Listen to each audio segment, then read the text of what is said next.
तरह होता है। ठीक है, हमने पिछली वीडियो में पायरुवेट डिहाइड्रोजनेस कॉम्प्लेक्स को बहुत डिटेल में स्टडी कर लिया था कि उसके इंजाइम्स कोएंजाइम्स सब कुछ किस तरह होता है। अब हम उसकी रेगुलेशन को डिस्कस करेंगे कि हमारे पास रेगुलेशन किस तरह से होती है।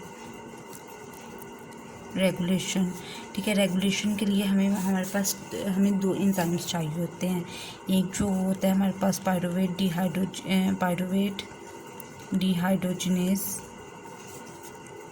काइनेज चाहिए होता है, और सेकंड हमें जो चाहिए होता है वो हमारे पास होता है पायरुवेट डिहाइड्रोजनेस फॉस्फेटेज।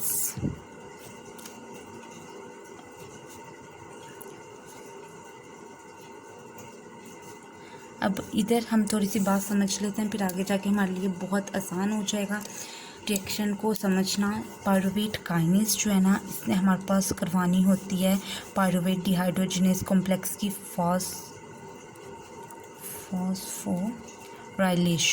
ये फॉस्फोराइलेशन करवाता है, और ये फॉस्फोराइलेटेड फॉर्म जो है इसकी इनएक्टिव फॉर्म होती है। ठीक है, इनएक्टिव फॉर्म होती है, और ये पायरुवेट डिहाइड्रोजनेस फॉस्फेटेज है, ये हमारे पास इसकी करवाता है डी फॉस्फोराइलेशन, और ये हमारे पास होती है इसकी एक्टिव फॉर्म।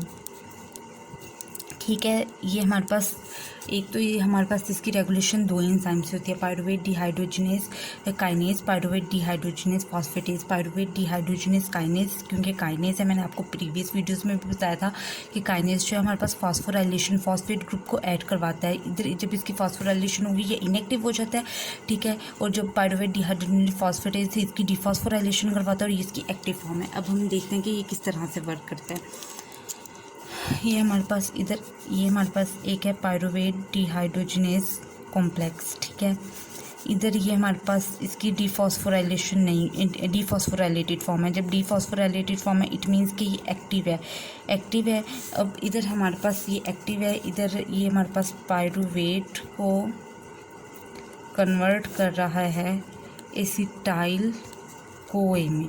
अब एसिटाइल कोए बहुत ज़्यादा बन गया, एसिटाइल कोए जब बहुत ज़्यादा बन जाता है तो ऑटोमेटिकली जाके इसको इनहिबिट कर देता है। ठीक है, ये वाले इसको इनहिबिट कर देता है, इसको इनहिबिट करता है।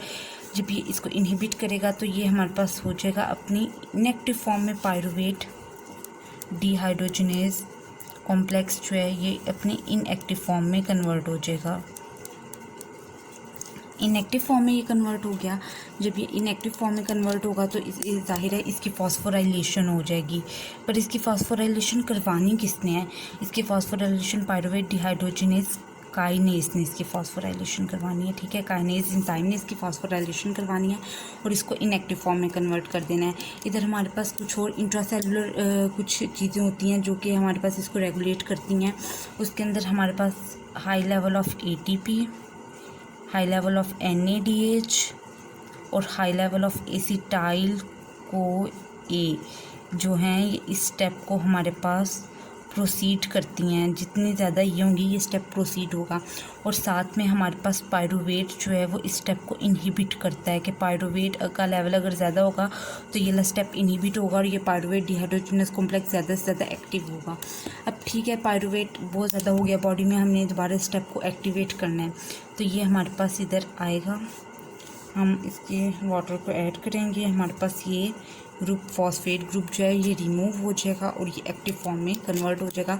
और जब हमारे पास एंजाइम होगा वो होगा पायरुवेट डिहाइड्रोजनेस फॉस्फेटेज एंजाइम इधर यूज़ होगा। ठीक है, फॉस्फेटेज एंजाइम जो है वो यूज़ होगा और इधर हमारे पास सारी इसकी हो जाएगी डिफॉस्फोराइलेशन। और इस स्टेप को हमारे पास कैल्शियम जो है वो रेगुलेट करता है, कैल्शियम करता है, हाई लेवल ऑफ ADP करता है, हाई लेवल ऑफ पायरुवेट करता है, ये सारे स्टेप को रेगुलेट करते हैं। ये थी हमारे पास total regulation of pyruvate dehydrogenase complex.